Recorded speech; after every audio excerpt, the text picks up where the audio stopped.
This is John Cola with OKRaw.com. I have another exciting episode for you. I'm here in my backyard next to one of my favorite fruit trees that I have. And it's right here. This is my fig tree. And these are actually some Cadota figs, the green style figs. I love green style figs. Probably better than the black ones and the brown ones and whatnot.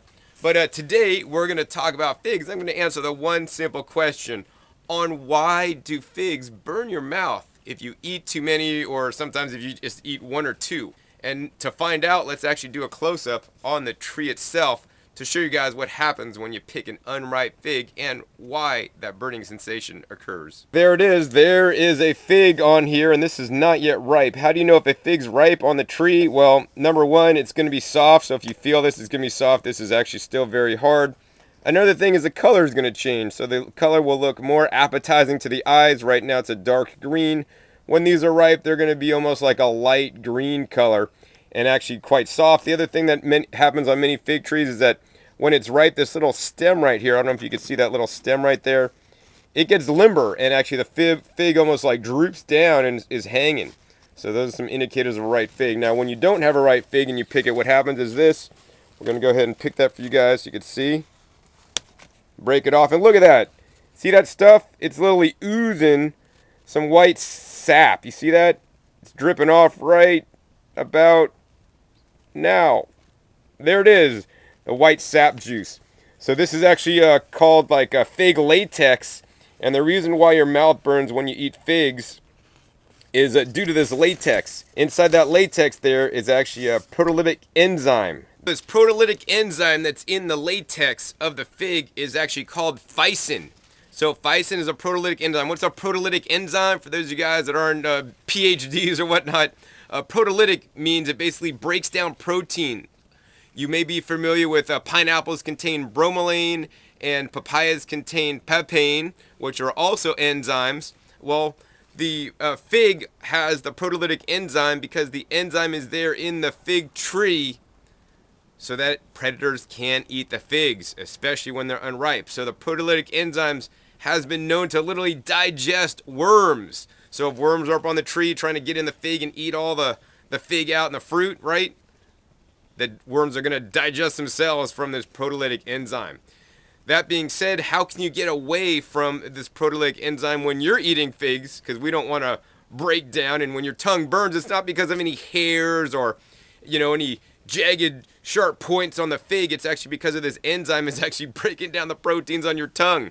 This may also happen to you when you're eating pineapples, and just like pineapples and with figs, when the fruit is not fully mature, not fully ripe, there's more of that proteolytic enzyme. As a fruit ripens, the enzyme totally decreases. So the best way and easiest way to be able to eat figs without it burning your mouth is get truly ripe ones. And I know what you guys are thinking. John, I went to my supermarket and I bought figs and they are ripe, right? They'd only sell you ripe ones at the store. Wrong answer.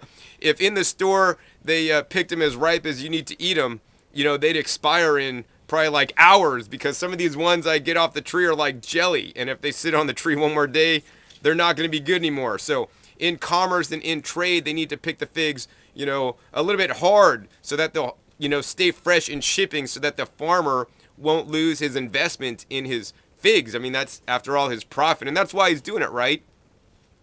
So the best way is to actually go out to the fig tree and harvest only the ripest figs as you possibly can to avoid this proteolytic enzyme.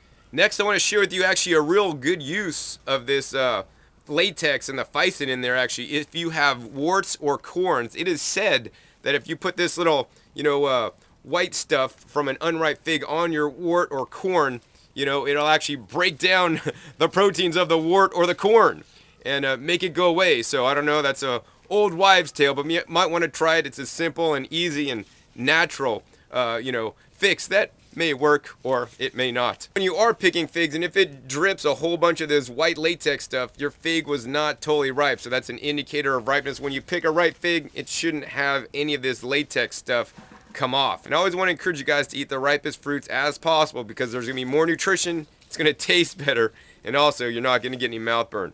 The final way that I'll share with you guys how to minimize the mouth burn if you do have to buy your figs at the store is I got a Black Mission fig here. Actually, this was purchased at the store. And what you're going to want to do to minimize your mouth burn when eating figs, especially if you want to eat a lot of them, is you're going to break that in half. And you can see inside the fig there. And what you're going to do is actually you're just going to take a knife or a spoon and spoon out the inside jelly part. And that's the part you're going to eat. And you're going to discard the skin and the white area right below the skin. And that's where most of the physin or latex is contained. So if you just eat the middles, you're going to pretty much have minimal contact of that proteolytic enzyme that's going to cause the hurting and breaking down of your proteins on your tongue. Another thing I want to mention is if you do get that white stuff on your skin, it may get irritating. You know, it may cause you to itch and scratch, and the best way is to just wash it down with some soap and water and get it off your skin, or just be careful not to get it on your skin in the first place. The other thing I recommend you do always when you're eating figs is never eat this little stem end. There's probably a lot of that latex and the physin in the little stem, so generally I'll just break this part off and I'll, you know, compost that and eat and enjoy my physin-free figs. That's a good one. So I hope this video answered once and for all why your mouth burns after you're eating figs. Number one, get riper figs, grow them yourself, and pick them at the truly ripeness instead of buying them at the store when they're never fully ripe, or scoop out the middles to avoid the burn. So hopefully you guys enjoyed this episode. Once again, my name is John Kohler with OKRaw.com. We'll see you next time, and remember, keep eating your fresh fruits and vegetables. They're the best.